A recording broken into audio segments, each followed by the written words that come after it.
Welcome, everyone, to the Tuesday edition, January 18th, of the NCAA Basketball Daily Dime Show. I'm your host, John Ryan, and of course, I'm joined by Jesse Schule, and most of the time, Dr. Chuck. But Dr. Chuck is out today. Everything is good with him. He just was not able to get on the show today. But he will have a pick on this show that I will provide what he wrote to me, and hopefully it'll sound just as good when he does it. But Dr. Jesse. All right, Jesse, welcome to the show. And you are a one hot professional sports bettor right now. You know what the adjectives are. I mean, you're 13-0 on the hardwood, 6-0 college basketball, 7-0 NBA. I believe you were coming into the week on a 10-0 perfect streak. I mean, how's it feel? It feels like it's been a long time coming, I guess, but this time of year, you've got all the data to work with, right? You've seen in the NFL, you've seen all the teams play the regular season. You've had the time to learn what's going on with each team. We're well into conference play now with college hoops.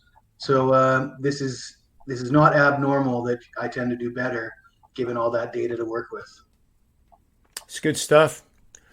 I humbly say I went 4-0 with the NFL picks, including my 5%er on the Tampa Bay Bucks. And as we both know, Jesse, there's a lot of pressure when you put out those 5%ers because those are, I put them out as 5% top-rated best bet and stay away from my game of the month. It's just my style. But there's still a lot of pressure to come through for the customers. There's no question about it. You can tell them that we hit 65 or higher percentages on those big plays, but that also means that you lose 35% of the time. And you would like that number to be lower, but hopefully we're teaching everybody that this is a grind. And yeah, you have some big days, you have some big weekends, but as soon as that weekend's over, we're on to the next one, and that's exactly what we're going to do today. Lastly, Dr. Chuck, myself, and Jesse are the trio of $2 Tuesday professional sports bettors over at SportsMemo.com. The best news of all is that for $5, you can get all three of our $2 plays, which are premium bets. And one of them is my first ever 5%er, again, akin to game of the month in college hoops that I obviously like quite a bit. Again, there's no block here on these shows, but it's a very strong betting opportunity. So do yourself a favor and get all three of us and look forward to a good night. So let's get right to it, Jesse. We're going to take a look here at a game that you're looking at in the SEC, and that is the I got it right here. South Carolina Gamecocks. So they're in the SEC, going on the road to play the Arkansas Razorbacks. Bud Walton Arena, 7 o'clock Eastern Standard Time tonight. Razorbacks are 12-5, 8-9 against the spread, over under 10-7. They're 9-1 at home, pretty impressive. The Gamecocks are 10-6, 7-8 against the number, 4-11 over under on the road, just 1-3. I'm not surprised, Jesse. Arkansas here is lined as a 12-point double-digit home favorite with a total of 151.5. Seems like Arkansas will easily score 80 points in this game. What do you think the best bet is in the matchup? Well, John, this line opened at 10, and I got in early with that good line at minus 10, so it's gone up to 12. I still like the play, but I would recommend cutting it in half. So, if it was a 4-unit play, I would bring it down to a 2-unit play given the line movement. But I do like Arkansas. I mean, they got off to a rocky start. They lost their first 3 games in the SEC, but they come in with some confidence. They beat Missouri by 44 points at home. They followed that up with a come-from-behind win over LSU, which is on the road, which is a pretty strong performance there. Now they've got the momentum. They're the hot team, as you mentioned. They're really strong at home, and they're facing a South Carolina team that is anything but strong on the road. The Gamecocks are terrible on the road. They're averaging just 57.5 points per game on the road this season. That's not going to cut it against an Arkansas team that can really score a lot of points. The Gamecocks' last road game was a 20-point loss at Tennessee. I look for something similar here. The Gamecocks are 1-5 against the spread in their last 6 road games. Fade them here in this spot. I'm with you, Jesse. I'll add that the fact that Arkansas has won 2 in a row against the spread after losing 3 in a row. It seems like, to your point, they bottomed out and they're ready to roll. And they're a much better team than what they've been showing. And I completely agree with your bet on the Arkansas Razorbacks and just lay the wood. So now, Dr. Chuck, I'm going to impersonate him as best I can. And we have the game is Richmond Spiders are traveling to the Fordham Rams in the Atlantic 10 Conference. This is one of those conferences that every once in a while produces a tournament team that becomes the Cinderella. I don't think any of these teams will be that type of team, but we're at Rose Hill Gymnasium, 8 o'clock p.m. Eastern Standard Time. The Fordham Rams 9-6, 9-6 against the spread, 9-6 over under. That's consistent. Spiders are 10-7, 7-10 against the number, 9-8 over under. And I do have some notes here I'm going to share with you that were provided by Dr. Chuck. So we have Richmond is off a huge home game with Davidson. Fordham at home, closer to even than +8. So what he's saying there is that he thinks this game is, the value is certainly on the Fordham Rams. And the line at +8 is a gift, and that it should be closer to pick 'em. And as Chuck always says, keep in mind what Vegas is saying here. Would anyone have the stones to lay 14 on the Spiders if this were in Richmond? And I agree with that. I would never lay double digits with that Spiders team, or very few in the A10. And to his point here, the three-point shooting does not seem to be Fordham's forte, but it doesn't mean they can't get after. What does he say? It means they can't get after against the 300th ranked perimeter defense in the Spiders that's allowing 37% from beyond the arc. So bad perimeter defense by the Spiders sets up an opportunity for Fordham to shoot much better than their season average, and he likes the Fordham Rams plus the 8 points. Let's move on to Jesse's second pick here, teeing it up. We have another great matchup. This is the Wisconsin Badgers, who are 14-2 and second in the Big Ten Conference right now. The Northwestern Wildcats 9-6, but 10th in the Big Ten. It's a crowded Big Ten Conference, and just so you all know, there's 14 teams in the Big Ten, but Big 14 wouldn't sound very good. Against the spread, the Wildcats are 6-8 against the number, over under 7-7. Wisconsin 11-5 against the spread. I think the market's still catching up on the over-under of Wisconsin and their fast-paced style of game. 11-5 over-under for this season. And as a favorite, they're 11-1. The total for this game is 139.5. And I might clarify, Wisconsin plays faster than what we expect them to play. They're not one of the fastest type of teams in the nation. But Northwestern, despite looking like a weaker team, comes in as a 2.5-point home dog. Take it away, Jesse, and tell us where the best bet is. Well, John, I think you hit the nail on the head when you said the market hasn't caught up with Wisconsin. And I've been taking advantage of that. I bet on the total in the last game for Wisconsin, which was a 78-68 win at Ohio State. The total was 138, and I had the over there. And, normally people think of Wisconsin as a team that trends under. But this ain't that team. This isn't your father's version of the Wisconsin Badgers. They've got a 20-plus point score for the first time in 20 years. Johnny Davis is averaging almost 22 points a game. That's way over what we expect from previous leading scorers for this Wisconsin team. You look at guys like Frank Kaminsky, Ethan Happ, Demetric Trice, all averaging somewhere in the neighborhood of 15, 16 or less per game. The Badgers are averaging 79.6 points per game in their last 5. Northwestern is allowing that very same number, 79.6 points per game in their last 5.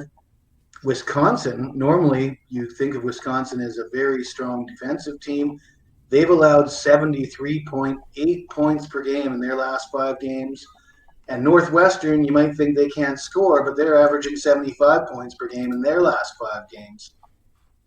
So it really looks like the books are sleeping here on this total, especially when you consider Wisconsin has gone over in 6 straight games. And I think this is something to keep an eye on moving forward.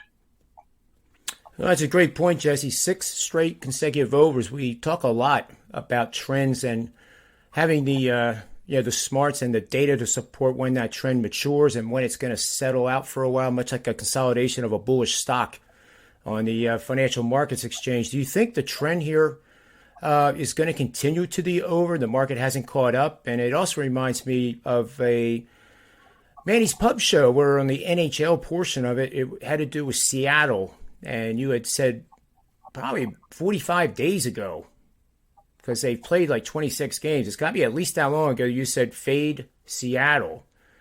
So tell us more about that. Well, I mean, I do remember that on your Irish Pub Show. I don't know the exact date, but it was well over a month ago, that's for sure.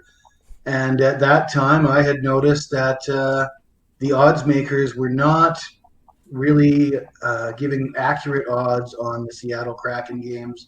And my theory as to why was because we saw the previous expansion team, the Las Vegas Golden Knights, came into the league and they tore it up and they ended up going to the Stanley Cup Finals with a ragtag bunch of players that were leftovers from other teams. And I think the fans got their hopes up that this Seattle team could do something similar. And I said on that show, that's not the norm for NHL. You have an expansion team, you really expect them to be the worst team in the league. Now, the worst team in the NHL, for example, this is something that was much talked about recently. The Arizona Coyotes were a 6-1 underdog in a recent game against Colorado. And the average line for the Kraken games, I bet against them last night. It was a pick'em. And very rarely are they over a 2-1 dog. And they probably should be, on average, 2 to 3-1 underdog, the way they're playing, with the lineup they have. So anyways, I believe since I said that, Seattle has lost 20 of their last 26 games. So if you were just blindly betting Seattle since I told you to fade them, you would have made a pretty penny. But I will also point out it gets better than that. In 2015, I was rather notorious for my involvement in a very, very incredible streak, which was the Detroit Tigers went over the total in 18 straight games. And of course, I was on that number every single time. And when I was contacted by the media as to why I felt it was important to go over in the Tigers game every single time, it was because the bookmakers didn't move the line. It was 8.5 every game. And my theory was until they bump it up to 10, I'm going to keep on hitting it. And I would say the same thing with Wisconsin here. If it's 138, I'd say look at hitting the over until they move that to where it should be, which is above 140, probably about 142 would be the accurate total I would give for tonight's game.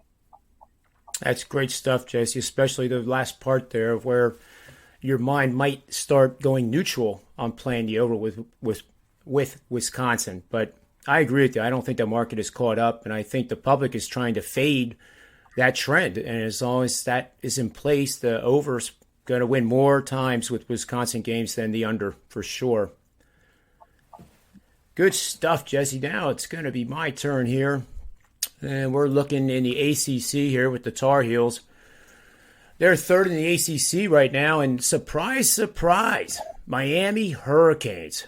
I would have never in a million, well, at least a couple years, let alone a million years, but a couple years, I would have never thought Miami was the type of team that could be sitting on top of the standings. Granted, we're early in the season, but we're more than halfway through now, and it's conference play, and we'll just have to see if these guys can hold it together. Miami's 13-4, 8-9 against the number, which to me means the market has priced them right. It's just that they have won. Over under 11-6. Home, they're 8-1. Underdog, they're 4-2. North Carolina 12-4, 7-9 against the spread, 8-7 over under, 3-1 on the road, and 11-1 as a favorite. They come into this a road favorite of 2.5 points with a rather robust total of 154. So I think these two teams are the types that will get at each other on the offensive end, and clearly first team to 80, I think, is the winner and the cover. And I think it's going to be North Carolina. I love what Miami's doing. The story there is really good with Coach. What is his name? Coach Larinaga. Coach L of Miami Hurricanes. After he got slammed by Alabama in the Disney World Thanksgiving tournament, there was news, and the expectation was that he was going to be in the unemployment line. And thanks to the patience, and that patience should be rewarded for the athletic director sticking by him, because he had a group of players that were coming from all different schools in the transfer portal, and suddenly they started playing well right after that loss. And point guard Charlie Moore is a guy that is with Miami, but believe it or not, Jesse, he's on his fourth school. So that means he's transferred every single year. And he's leading the Canes right now in scoring. The past 3 games especially at 21 points per game. And another young man from George Mason, Jordan Miller, is averaging 16 points per game in the last 5. Cameron McGusky, 18 points per game. And Isaiah Wong round out the double-digit scores at 16. So this team has played so well that my models now are saying that this is a point where you're going up against the pedigree of the North Carolina Tar Heels. Tar Heels definitely would love to get this road win. It would look good on the resume. And I do think they're going to get it. I would, at 2.5 points, I like North Carolina here as a best bet. When you play on road teams in a game lined within the threes, that means either a 3-point favorite or a 3-point underdog. That is coming off a blowout win of 20 points or more, which North Carolina did over a conference rival. And a game involving 2 solid teams with win percentages at 60% and higher. It's gone 164 and 90 over the last 25 seasons. That translates to 60% winners. 62% winners. And is 4-1 this year when just playing that simple parameter. So I like the Tar Heels in this matchup. And I believe that's going to do it for our show, Jesse. We had a great show here, 17 minutes, 5 picks. We got Dr. Chuck's pick in on Fordham plus the 8. And maybe a sprinkle in the money line I'll suggest on that one. I always like those 6 to 8 point dogs. So again, remind yourself to get over to SportsMemo right now. Then you don't have to remind yourself. And get our $5 trio of best bets. They're premium bets. And instead of paying $2 for each one of us, you get to get all 3 for $5. And that's less than the cost of an IPA. So I think that's a tremendous value, especially when I'm giving out my first 5% game of the month type of play. It's going to be a good night in my opinion. So Jesse, thanks as always for your time. Your insights are just incredible. And that whole thing about the over-unders with the Seattle was remarkably good. I was very impressed. So for the Tuesday edition here, have yourself a great night in the betting markets, and make sure you subscribe and ring that bell. It helps us keep this show going and growing as fast as it is. And until we see you again tomorrow for another edition of the Daily Dime Betting Show, always remember, bet with your head, not over it, and may all the wins be yours.